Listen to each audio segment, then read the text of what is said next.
The heart monitor's steady beep filled the converted hospital suite as Scott Johnson's breathing grew more labored. His mother, Eleanor, stood at the foot of the bed like a sentinel, silver hair perfectly in place, pearls clutched at her throat. His brother Derek checked his phone for the third time in 5 minutes, already calculating. Around them, the Johnson family, old money, older prejudices, crowded the dying man's bedroom in their designer black clothing. No one noticed the striking black woman seated in the corner shadows. She'd been there for an hour, her elegant bearing making her invisible to people who'd spent lifetimes deciding what and who mattered. Her natural hair was pulled back in a sophisticated updo, her deep brown skin glowing softly in the lamplight. She wore a simple black dress and a gold wedding band no one had ever seen before. Her eyes never left Scott's face. When the family filed out for yet another consultation with the hospice doctor, she moved. Swift, certain. Her hand found his. 10 years of practice made the gesture second nature, even in enemy territory. "I'm here, my love," she whispered. Scott's eyes fluttered open behind the oxygen mask. Despite the ravages of disease, despite being surrounded by family who didn't know she existed, his gaze softened with unmistakable recognition, with relief, with love. "Bernice." The name was barely audible. "You came." "Did you think I wouldn't?" The door burst open. Derek Johnson froze mid-stride, his expression cycling from confusion to shock to something darker. "Who the hell are you?" "This is a private family matter." Bernice met his stare with calm dignity, even as her heart hammered against her ribs. Even now, she would protect Scott from the confrontation he'd spent 10 years avoiding. "An old colleague," she said evenly. "Scott asked me to come." Derek's eyes narrowed, suspicion radiating off him in waves. But before he could press further, Scott's hand tightened around Bernice's with surprising strength for a dying man. His voice mic, when it came, carried a note of steel she hadn't heard in months. "Stay for the reading, Bernice." Each word cost him. "Don't let them erase you, the boys. They need to know who their father really was." His blue eyes, the same eyes their twin sons had inherited, locked onto hers with desperate intensity. "Promise me you'll fight." Derek stepped closer, alarm replacing suspicion. "Scott? What are you—" But Scott's gaze never left Bernice. "Promise me." "I promise," she whispered, even as she felt the walls of her secret life beginning to crumble. As Scott Johnson took his final breath an hour later, surrounded by the family he'd been born into, no one realized that his heart belonged to the woman in the corner, the brilliant civil rights attorney he'd married in secret 10 years ago, the mother of his twin sons, the love he'd been too afraid to claim publicly. Bernice Engel sat motionless, her grief a silent storm, watching her husband die as a stranger in his own home. But she'd made a promise, and attorney Bernice Engel had never broken a promise in her life. The battle was about to begin. Before we dive in, please like the video and subscribe if you haven't yet. Now, let's get into the story. The ballroom glittered with champagne glasses and designer gowns, but Bernice Engel commanded attention in a simple navy suit as she took the podium. At 28, she was already making waves as a civil rights attorney, and tonight's keynote at the Justice Coalition fundraiser would cement her reputation. She gripped the microphone and began. "Visibility is not a privilege, it's a right. When we allow people to exist in the shadows, when we accept their erasure from public life, from family photographs, from the historical record, we become complicit in their oppression." Scott Johnson shifted uncomfortably in his seat at the back table. His assistant had dragged him here, insisting his appearance would be good optics for Johnson Ventures. He'd planned to write a check and leave. But this woman's words struck something deep within him. He watched her command the room with an authority that had nothing to do with wealth or pedigree, and everything to do with conviction. After the speech, he approached her at the reception. "That was remarkable." She studied him with intelligent, assessing eyes. "Mr. Johnson, I know who you are. Large donation, minimum involvement. That's usually how this works, right?" He laughed, caught off guard by her directness. "Usually, but I'd like to discuss doing more. Perhaps over dinner." "I don't date donors," she said firmly. then added with a slight smile, "But I'll accept a meeting about funding legal aid cases." That meeting led to another, then another. Scott found himself drawn to her passion, her brilliance, her refusal to be impressed by his money. He began anonymously funding her most challenging cases: immigrants facing deportation, families fighting discriminatory housing practices, workers denied fair wages. When she finally discovered he was behind the donations, she confronted him at his office. "Why didn't you tell me?" "Because I didn't want gratitude. I wanted to help. And maybe," he admitted, "I wanted you to see me for who I am, not what I have." Their relationship deepened over shared midnight conversations about justice and purpose, weekend drives where they could escape the weight of expectations, quiet moments where he could be simply Scott, not the billionaire heir. A year later, he proposed in the lake house he'd bought as their sanctuary, away from prying eyes. "I love you, Bernice. I want to marry you." He paused, his expression darkening. "But I need to ask something difficult. My family, they're complicated, traditional, my mother especially. Can we keep this private? Just for 2 years until her health improves. Then we'll tell everyone." Bernice pulled back. "You want to hide me?" "I want to protect what we have. They'll try to destroy this if they know. I've seen them do it before." His voice broke. "Please, just 2 years. Then the world will know you're mine." She should have said no. As an attorney who fought for visibility, accepting invisibility felt like betrayal. But she loved him deeply, and 2 years seemed manageable. 2 years, she agreed. Not a day longer. They married at a courthouse on a Thursday afternoon, Daniel and Maya as their only witnesses. Bernice kept her maiden name professionally, wore her wedding ring only at the lake house. The double life began, weekends at their sanctuary, weekdays maintaining the illusion of Scott's bachelor existence. When the twins arrived 3 years later, Marcus and David, perfect and beautiful, Bernice gave birth at a private hospital far from the city. No announcements, no visitors beyond Maya. The boys would be homeschooled, their existence carefully hidden. "Just until the merger's complete," Scott promised when they were 6 months old. "Just until Mother's 70th birthday," he said when they turned 2. "Just until Derek settles down," he explained when they started asking about Grandma. By their 8th birthday, Bernice's patience had worn dangerously thin. "They're asking questions I can't answer, Scott. Why can't we visit Daddy's family? Why do we always hide?" "How long are you going to keep us in the shadows?" "Soon," he promised, pulling her close. "I swear." But soon never came. Instead, Scott met with his attorney to update his will, recorded a video testimony in secret, and told Daniel one night over whiskey, "If anything happens to me, protect them. Make sure the world knows they existed." He was preparing for an ending. Bernice refused to see coming. Scott blamed the fatigue on back-to-back board meetings. The weight loss? Stress from the merger negotiations? Even when his skin took on a yellowish tint, he dismissed Bernice's concerns with a wave of his hand. "I'm fine. Just need more sleep." But when he collapsed in the lake house kitchen one Saturday morning, Bernice drove him straight to the hospital. The emergency room doctor's expression told her everything before the words came. "We need to run some tests. His liver enzymes are critically elevated. Advanced cirrhosis from undiagnosed autoimmune hepatitis." The gastroenterologist's voice was clinical, detached. "The damage is extensive. A transplant isn't viable given the concurrent complications. With aggressive treatment, we're looking at 6 to 8 months. I'm sorry." Bernice went into attorney mode immediately, researching specialists, experimental treatments, clinical trials across the country. She filled notebooks with medical terminology, called every connection she had. But alone in their bedroom at night, she wept into her pillow, trying to muffle the sound so Scott wouldn't hear. "I'll tell them now," Scott said the day treatment started, gripping her hand as the IV dripped poison into his veins to slow the inevitable. "Before this gets worse. They need to know about you and the boys. You're right, we've waited too long." Hope flickered in Bernice's chest. Finally.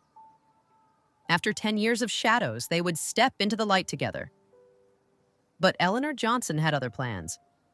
The moment she learned her eldest son was sick, she descended on the penthouse like a conquering army. "I'm here for you, darling. Mother will take care of everything." She organized his medical appointments, interviewed his doctors, and occupied every moment she could at his bedside, leaving little room for anyone else. Scott grew weaker with each round of treatment. The medications ravaged his body even as they fought the disease. "Not yet," he told Bernice during one of her stolen visits. "I'm too sick. The conversation will kill me after I get stronger." But he didn't get stronger. "You're running out of time, Scott!" Bernice finally exploded after another canceled weekend at the lake house. The twins had waited by the window for hours. "Our sons deserve to know their father's family. I deserve to stop hiding.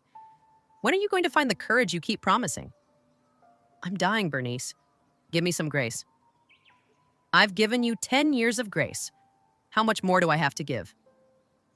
The argument ended with both of them in tears, Scott too exhausted to continue, Bernice too angry to comfort him. Derek noticed the pattern, his brother's unexplained absences even while sick. Whispered phone calls he'd end abruptly when someone entered the room. A softness in his expression when he checked his phone. Something was off. Derek hired a private investigator, determined to uncover whatever secret Scott was keeping. The experimental treatments failed. Scott's liver was shutting down, his body rejecting everything they tried. The hospice doctor was gentle but firm. "It's time to focus on comfort, not cure. We recommend moving him somewhere he can be surrounded by family." Eleanor insisted he come to the family mansion, where he belongs. Scott's call came at 2 a.m, his voice barely a whisper. "Bernice, I need to see you and the boys. One last time. Please. I can't die without holding you. I can't leave without them knowing I loved them. Come tomorrow. I'll tell them the truth, I promise." Bernice heard the finality in his voice. This wasn't another delay. This was goodbye. "We'll be there," she promised, already knowing that whatever waited for them at the Johnson estate would change everything forever. The iron gates of the Johnson estate swung open slowly, revealing a winding driveway lined with ancient oaks. Bernice gripped the steering wheel tighter as Marcus and David pressed their faces against the back windows. "Is this where Daddy lives?" Marcus asked, his voice small with wonder and nervousness. "Sometimes," Bernice answered carefully. "Remember what we talked about. Be polite. Stay close to me." The mansion loomed ahead, 3 stories of cold Georgian elegance that spoke of old money and older prejudices. A butler answered the door, his trained composure slipping for just a moment when he saw Bernice and the 2 black boys on the threshold. "Mrs. Engel, we're here to see Scott Johnson. He's expecting us." The staff's eyes followed them through marble hallways adorned with oil paintings of stern-faced ancestors. Bernice felt each gaze like a brand, but she kept her head high, the twins' hands firmly in hers. Scott's room was dim, heavy curtains filtering the afternoon light. He lay propped against pillows, an oxygen cannula beneath his nose, but his eyes brightened when he saw them. "You came." "Of course we did." Bernice settled the boys on either side of the bed. For an hour, they had the gift of normalcy. Marcus reading from his favorite book, David showing his father the drawings he'd made, Scott listening with tears streaming down his gaunt face. The door burst open without warning. Derek Johnson stopped mid-stride, his expression cycling from confusion to shock to something harder. "What the hell is this? Who are these people?" Scott struggled to sit straighter. "Derek, these are my sons. Marcus and David." He reached for Bernice's hand. "This is my wife, Bernice." "Your what?" Derek's voice could have shattered the windows. "This is insane. Mother needs to hear this. Now." Within minutes, the room filled with Johnsons. Eleanor swept in like an ice storm, her gaze cutting over Bernice and the twins with practiced disdain. "Scott, darling, you're clearly not well. This woman is obviously taking advantage of you in your condition." "Call James Morrison," Scott said, his voice gaining unexpected strength. "My attorney. He has the papers." "What papers?" Patricia asked, her face pale. James Morrison arrived within the hour, briefcase in hand. He spread documents across the bedside table with clinical precision. a marriage certificate dated 10 years prior, birth certificates listing Scott Johnson as father, an updated will, medical records, bank statements showing years of joint accounts. Eleanor's face turned to stone. I will not accept this farce. Derek leaned forward, menacing. There are legal remedies for elder abuse, for manipulation of a dying man. Patricia looked between Scott and Bernice, her voice breaking. Scott, why didn't you tell us? 10 years? Because I was afraid, Scott admitted. Afraid of exactly this. Then you should have had more faith in your family, Eleanor said coldly. Should I have? Scott challenged. Look at yourselves right now. Derek insisted on a psychiatric evaluation. Dr. Richardson, a renowned neuropsychologist, conducted his tests while the family watched. Scott passed every assessment, oriented, coherent, demonstrating clear decision-making capacity. My client is of sound mind, James stated firmly. This marriage is legal. These children are his biological sons. Everything is documented and legitimate. If Uncle Scott says they're family, that's enough for me. A young voice cut through the tension. Claire, Patricia's daughter, stepped forward with defiant eyes. Through it all, Bernice remained silent, one hand on each twin's shoulder. She let Scott handle his family, but her presence spoke volumes, dignified, unshaken, protective. Finally, Scott's strength gave out. Leave, all of you. I want peace with my wife and sons. When Derek opened his mouth to protest, Scott pressed the call button. Security, please escort my family out. Everyone except Bernice and the boys. As they filed out, Eleanor's parting shot was venomous. This isn't over. No, Bernice said quietly, meeting her gaze. It's not. Once the room emptied, Scott gathered what remained of his strength. He pulled Marcus close, then David, his arms trembling with the effort. Let me tell you about the first time I held you both, he began, his voice soft but steady. You were so tiny, and I was terrified I'd break you, but your mother said, they're stronger than you think. She was right. He told them stories for the next hour. Their first steps, their first words, the time Marcus tried to teach David to fly by jumping off the couch. The twins laughed through their tears, memorizing every detail of their father's face. Scott removed his watch, the vintage Patek Philippe his own father had given him, and placed it in Marcus's hands. For you and these. He unfastened his cufflinks, platinum with sapphires. Are for David. So you'll always have something of mine. Be strong for your mother, he whispered. She's the bravest person I know. Promise me. We promise, Daddy, they said in unison. When Bernice tucked them into chairs by the window with their books, Scott reached for her hand. I failed you. I was a coward. You deserve to be celebrated, not hidden. You loved us, Bernice said, though her voice caught. That's what matters.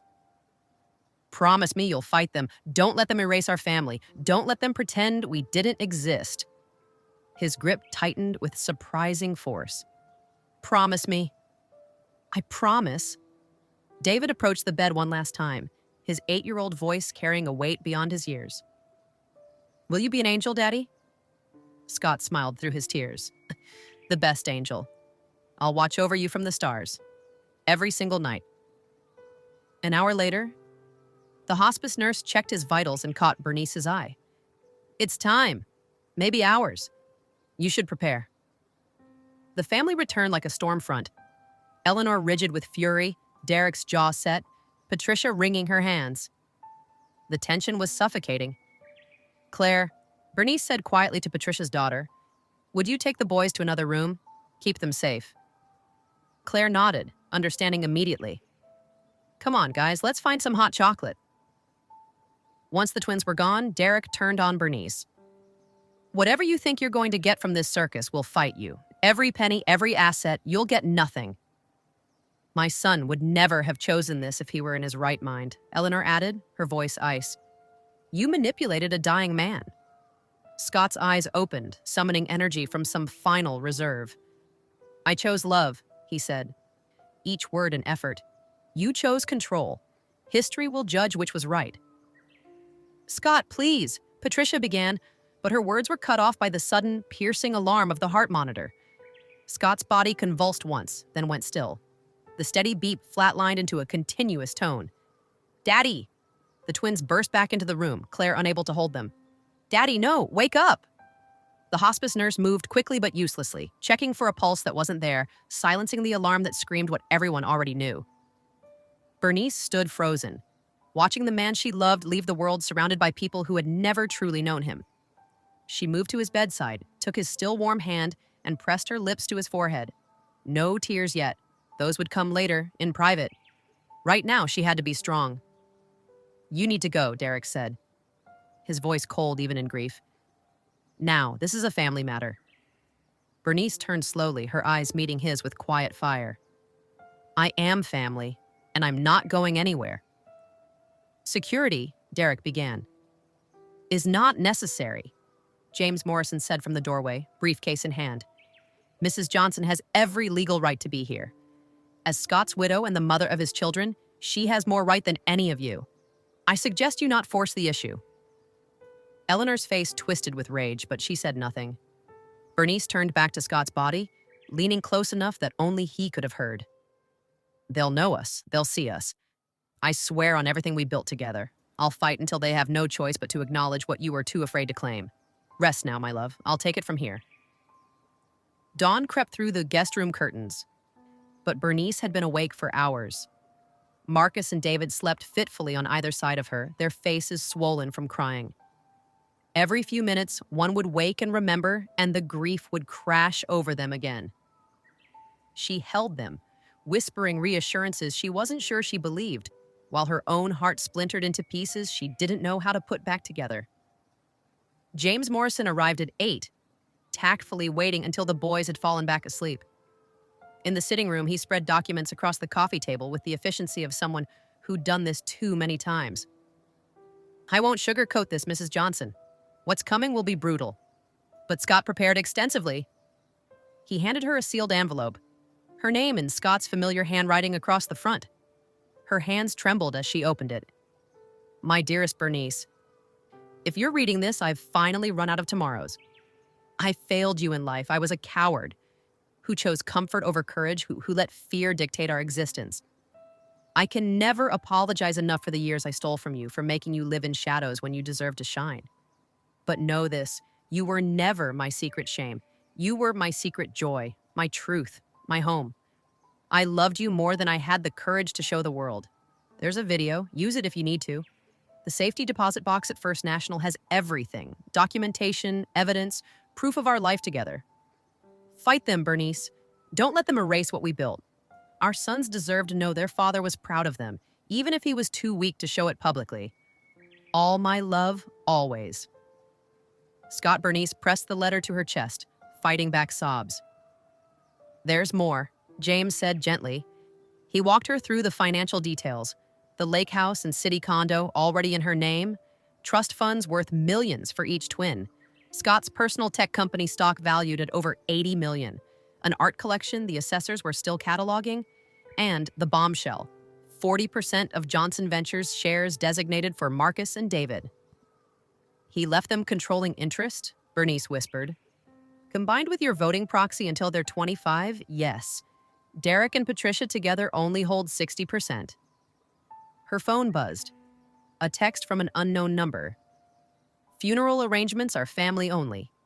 We expect you to respect our wishes." Derek Bernice's response was immediate.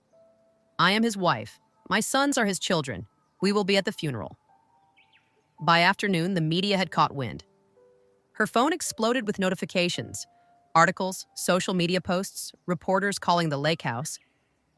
Secret family emerges after tech billionaire's death. Hidden wife and sons shock Johnson dynasty. The vultures were circling. A soft knock interrupted her scrolling. A woman in her 50s stood at the door, her eyes kind but nervous. "Mrs. Johnson, I'm Rebecca Chen, Mr. Johnson's former executive assistant. He asked me to give you this if anything happened." She held out a USB drive. "He recorded it 6 months ago. Said you'd know when to use it." After Rebecca left, Bernice sent the twins to the kitchen with Claire, then locked herself in the bedroom. She plugged the drive into her laptop with shaking hands. Scott's face filled the screen. Healthy, strong, the man she'd fallen in love with before disease ravaged him. "Bernice," he began, and she broke. She watched through tears as he confessed everything. His cowardice, his family's prejudice, his desperate love for her and the boys, his regret that he'd wasted their time together hiding. "You were never the secret," he said, looking directly into the camera. "You were the light I was too afraid to share." When it ended, she sat in the darkness for a long time. Her phone rang. James. "The family is filing a contest tomorrow. Undue influence, mental incapacity, fraud. Everything they can throw. You need to prepare." "I know." Bernice's voice was steady now, forged in grief and fury. "James, how brutal can this get?" "As brutal as you're willing to endure." "But Mrs. Johnson, you have something they don't." "What's that?" "The truth." And Scott's voice speaking it. After they hung up, Bernice dialed her sister. "Maya, I need you. It's time to fight." News vans lined the street outside St. Michael's Cathedral like a blockade. Satellite dishes pointed skyward, reporters jockeying for position. Photographers pressed against the police barricades, cameras clicking in rapid-fire bursts. The funeral of Scott Johnson had become a media spectacle. Bernice stepped out of the town car with her head high, flanked by Maya on one side and the twins on the other. Marcus and David wore matching Navy suits Scott had bought them for a birthday they'd celebrated in secret. The cameras went wild. Derek materialized at the cathedral entrance, his face a mask of controlled fury. "This is inappropriate. You're not welcome here." "Uncle Derek, stop." Claire pushed past her uncle, her voice carrying across the steps. "Uncle Scott would want them here. Let them through." Derek's jaw clenched, but with cameras recording every moment, he stepped aside. "Second row," he said coldly. "Not the front." Inside, the cathedral was packed with tech industry titans, politicians, and society figures who'd known Scott's public persona, but never the man himself. As Bernice walked down the aisle, silence fell like a curtain. Every head turned. She felt the weight of their stares, curiosity, judgment, calculation. The twins gripped her hands tighter. They slid into the second row while the Johnsons occupied the first, Eleanor's silver hair perfectly coiffed, her back ramrod straight, refusing to acknowledge the three people sitting directly behind her. The eulogies were sterile performances. Business partners praised Scott's vision and innovation. Board members emphasized his strategic brilliance. Eleanor spoke of "my beloved son" with controlled emotion, her words carefully crafted to paint a picture of a man devoted to family legacy, without once mentioning the family he'd actually built. Derek's eulogy was worse. Scott understood the importance of preserving what generations before us worked to create. He honored the Johnson name and the responsibilities that came with it. Marcus leaned close to Bernice, his voice small. "Why aren't they talking about Daddy? The real Daddy?" Before she could answer, Claire stood and approached the pulpit. Patricia reached for her daughter's arm, but Claire shook her off. "I'd like to say something." Her voice trembled but held firm. "Everyone here is talking about Uncle Scott the businessman, the heir, the public figure. But there's something you should know. Uncle Scott had another family, a wife named Bernice and two sons, Marcus and David, who loved him deeply and were loved by him in return. They deserve to be acknowledged. He would have wanted that." The cathedral erupted in whispers. Eleanor's face went white with rage. Derek half rose from his seat. Reporters in the back pews scrambled for their phones. At the graveside, after the final prayers, the twins approached the casket together. From David's backpack, they pulled a framed photo, the three of them with Scott at the lake house last summer, all smiles and sunshine. They placed it gently on the polished wood. Cameras captured everything. "Why do they hate us, Mom?" Marcus asked as they walked back to the car through a gauntlet of flashing lights. Bernice knelt to his level, blocking him from the cameras with her body. "They don't know you yet, but they will, I promise." Derek caught up to them at the car. "Will reading is next Wednesday, 10 a.m. Contestants will be filed immediately after." His smile was predatory. "Enjoy your moment. It won't last." By evening, the tabloids had already published their poison. Gold digger's secret exposed. Mystery woman claims billionaire's fortune. Photos of Bernice from a decade ago, taken out of context, splashed across front pages. Social media exploded with speculation and vitriol. But not everyone was hostile. Bernice's phone rang with an unfamiliar number. "Mrs. Johnson, this is Linda Reeves, head of PR for Johnson Ventures. I want to help you control the narrative. What they're doing isn't right." "Why would you help me?" Bernice asked cautiously. "Because I knew Scott, the real Scott, and because this family needs someone to stop them from destroying themselves." That night, Bernice scrolled through social media while the twins slept. Public opinion was split viciously, some defending her right to grieve, others calling her a con artist. Videos of Claire's eulogy had gone viral. The photo of the twins at the casket was everywhere. Maya sat beside her, reading the same poison. "How are you holding up?" "I'm not," Bernice admitted, "but I don't have the luxury of falling apart. Not yet." "Then we fight." "Then we fight," Bernice agreed. The warfare began immediately. Derek filed 6 separate legal challenges in the first week alone. Fraud, undue influence, questions about the timing of will modifications, demands for forensic analysis of Scott's signature. Private investigators shadowed Bernice to her office, photographed her grocery shopping with the twins, interviewed former colleagues with carefully worded questions designed to unearth anything damaging. The tabloids feasted on every scrap, running headlines that grew increasingly vicious. Mystery woman's questionable past? Did she trap a dying billionaire? Her law firm's managing partner called her into his office with an expression of barely concealed discomfort. "Bernice, several of our corporate clients are concerned about the publicity. They're questioning the firm's judgment in maintaining your partnership during this situation. Even worse were the attacks on Marcus and David. Someone hacked their private social media accounts, posting family photos with cruel captions. David found a comment thread calling him the bastard pretending to be a Johnson and stopped sleeping through the night. Marcus asked with heartbreaking sincerity if Daddy would still love them if he knew people were saying such terrible things. But allies emerged. Daniel Reeves, Scott's best friend since college, gave an interview to the Wall Street Journal. "I witnessed their wedding. I've watched them build a family.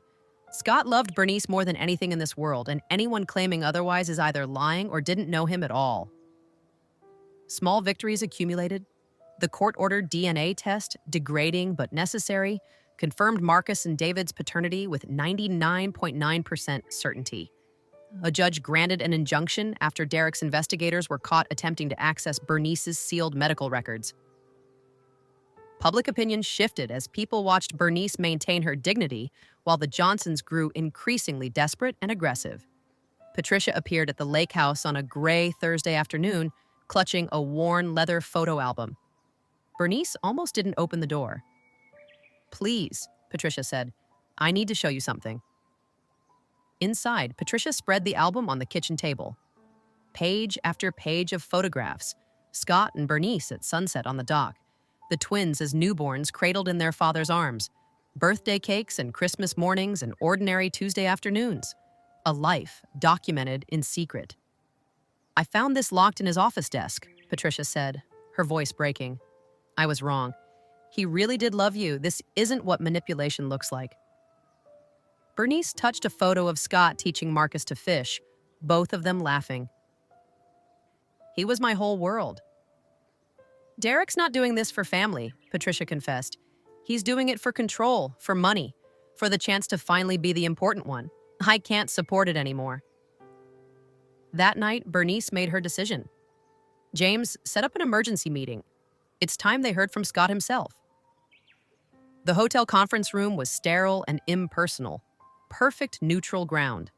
Both legal teams flanked their clients. A professional mediator sat at the head of the table. Eleanor's face was stone. Derek's expression radiated confidence he was about to lose. "You've called Scott mentally incompetent," Bernice began. "You've called me a liar. You've questioned my son's paternity despite DNA proof. Before this destroys what's left of this family, there's something you need to see." James connected the laptop. Scott's face filled the screen. Healthy, clear-eyed, unmistakably himself. If you're watching this, I didn't find the courage to say these things while I was alive.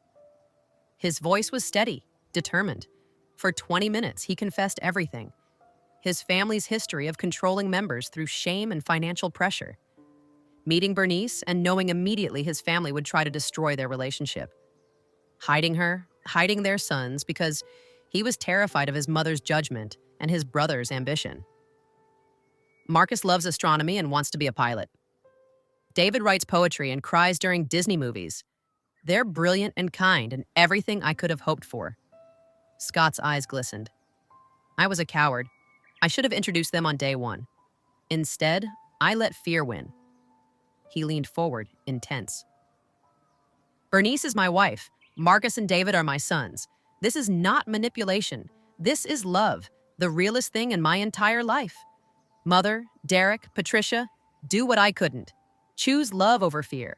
Choose people over image. Let them be part of this family. The screen went dark. Eleanor wept silently, decades of control crumbling. Derek stared at his hands, his case demolished by his brother's own words. Patricia sobbed openly. Even the opposing attorneys looked shaken. That's who Uncle Scott really was, Claire said into the devastating silence. Not the version you wanted him to be. Derek stood abruptly and left without a word. Eleanor followed, her shoulders trembling with grief or rage or both.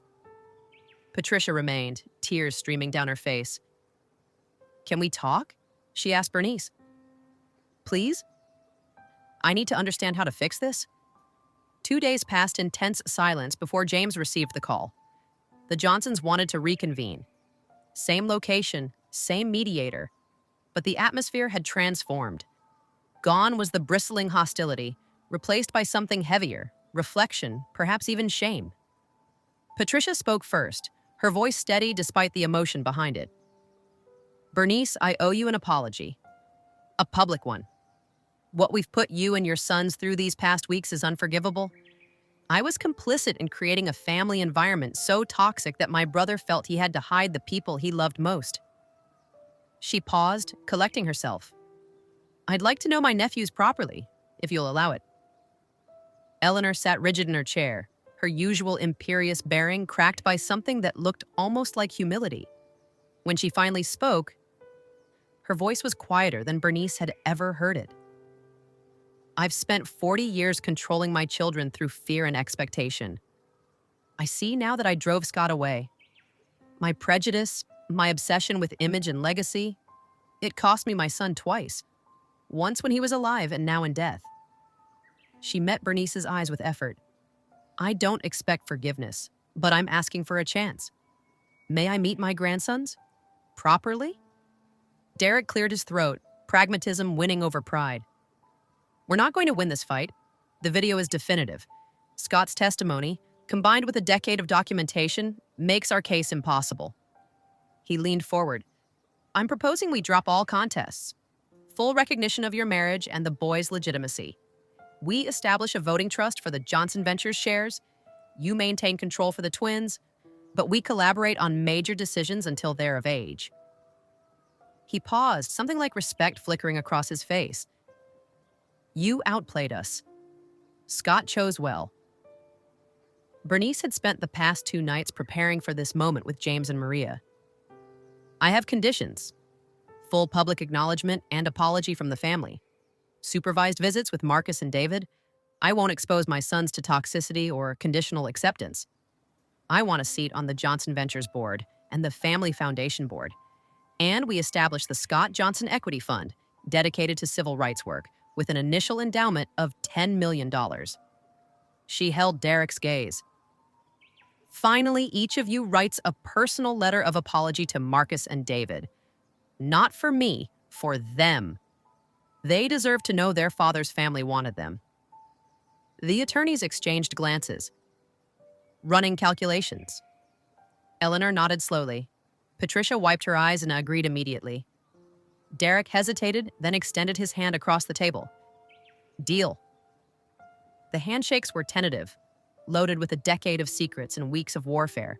But they were genuine. Documents would be drawn up, statements prepared, the machinery of reconciliation set in motion. As the meeting dispersed, Patricia caught Bernice's arm. "Will you really let us know the boys, after everything?" Bernice studied Scott's sister, this woman who'd stood silent during so many attacks but had ultimately found her conscience. Scott wanted them to have family. He wanted them to belong somewhere. I'll honor that wish. She let the words hang for a moment before adding, "But you'll earn their trust. All of you will."